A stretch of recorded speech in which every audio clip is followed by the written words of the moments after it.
Então, pessoal, ainda sobre a questão dos níveis e das modalidades da educação e ensino médio, quanto a essa polêmica, temos o seguinte.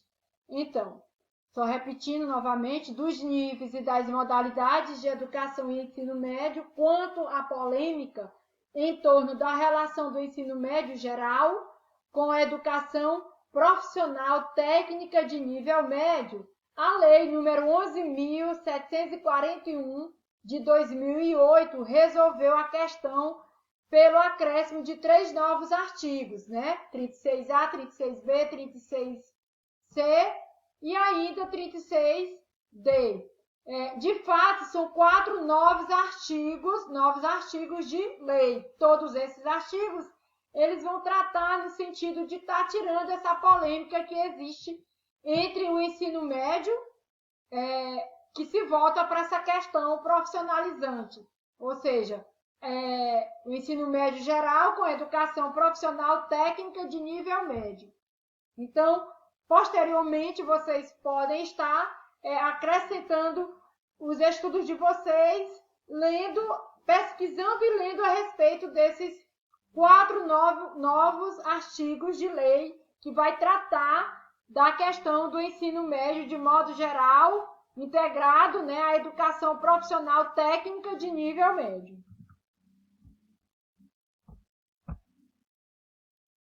Então,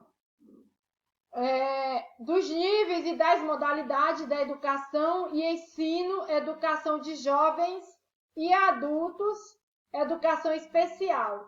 A LDB trata também da educação de jovens e adultos, quando diz o seguinte, né? A antiga educação supletiva da Lei 5.692/71, nos artigos 37 e 38, e da educação especial nos artigos 58, 59 e 60. Em ambos os casos, incorporou estudos realizados por especialistas no campo da educação de jovens e adultos e da educação especial.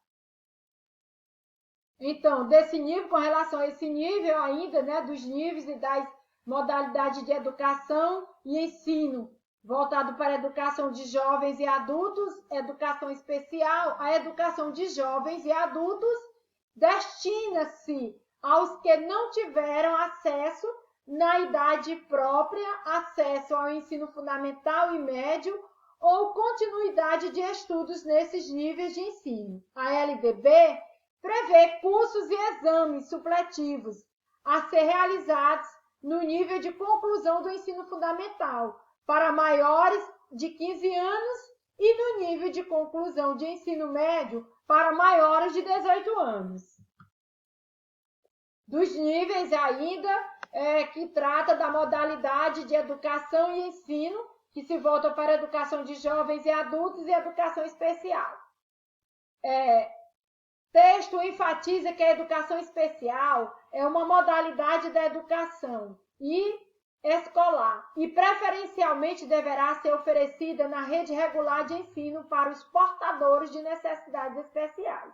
Entretanto, ressalva que, quando necessário, deverão ser oferecidos serviços de apoio especializados na escola regular para atender às peculiaridades do alunado.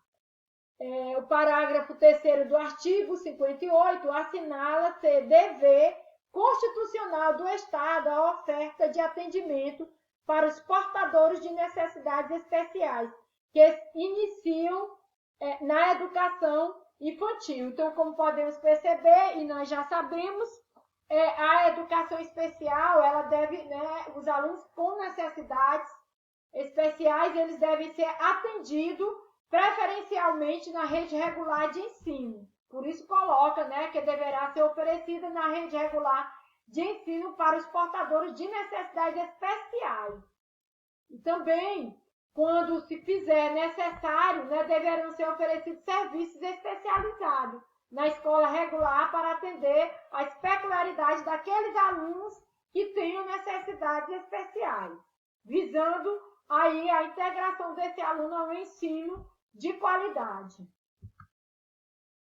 Dos profissionais da educação nós temos os princípios básicos que norteiam a formação dos profissionais para o setor educacional. Estão previstos em 7 artigos na Lei de Diretrizes e Bases da Educação. E esses artigos vão de 61 a 67. Integrante do título 6 da LDB. Em resumo, pode-se dizer que a educação mínima para o exercício da docência na educação básica é licenciatura plena. A formação deve se fundar em associação entre teoria e práticas, que inclui a capacitação em serviço. A obtenção de licenciatura plena deve ser obtida através de cursos de graduação em institutos superiores de educação ou em centros universitários e universidades.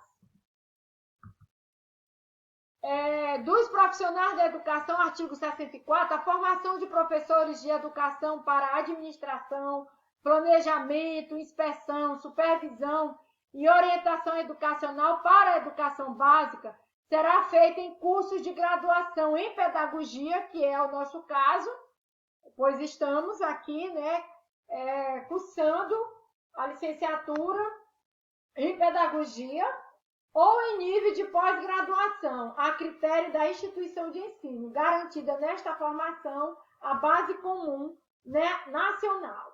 Então, dos profissionais da educação, vamos ver então o artigo 67, o que o mesmo dispõe. Dispõe que os sistemas de ensino promoverão a valorização dos profissionais da educação, assegurando-lhes, inclusive, nos termos dos estatutos e dos planos de carreira do magistério público, ingresso exclusivo por concurso público de provas e títulos, aperfeiçoamento profissional continuado, inclusive com licenciatura periódico, remunerado para esse fim. Temos, então, dos profissionais da educação, ainda os incisos, que tratam do piso salarial profissional, progressão funcional baseada na titulação ou habilitação e na avaliação de desempenho, período reservado a estudos, planejamento e avaliação, incluído na carga horária de trabalho, condições adequadas de trabalho também. Com relação ao financiamento da educação, a LDB dedicou todo o título 7 para garantir recursos financeiros para a educação, artigo 68 a 77. Em geral, significou um avanço considerável em relação à legislação anterior. Com relação ainda à questão do financiamento da educação, a LDB, em seu artigo 68, diz o seguinte: consideram-se recursos públicos a serem aplicados na educação, receitas de impostos próprios da União, dos estados, do Distrito Federal e dos municípios. Ainda receita advinda de transferências constitucionais e outras transferências, também receita do salário, educação e outras contribuições sociais, receita de incentivos fiscais e ainda outros recursos previstos em lei. Nos termos do artigo 212, a União deverá aplicar desse montante de recurso nunca menos de 18% e os estados, Distrito Federal e municípios pelo menos 25%. Constituição do Estado de São Paulo determina que seja aplicada em educação nunca menos de 30%. Então, quando diz o seguinte aqui, só voltando aqui diz assim, a União deverá aplicar desse montante recursos nunca menos de 18%. E os estados, Distrito Federal e município, pelo menos 25%. Então, quer dizer que isso é o mínimo que tanto a União como Estado, Distrito Federal e municípios devem aplicar. Isso não quer dizer que é o tudo, pode sim aplicar mais. A exemplo disso, a gente tem aqui o Estado de São Paulo, determina que seja aplicado em educação nunca menos de 30%. E aí nós temos aqui a questão das nossas referências, né, para esses estudos, aqui que nós podemos estar observando neste momento. E assim espero ter contribuído positivamente para a reflexão de todos com relação ao que a lei, né, prevê para a questão da educação do nosso país. Então, um forte abraço e até o próximo estudo.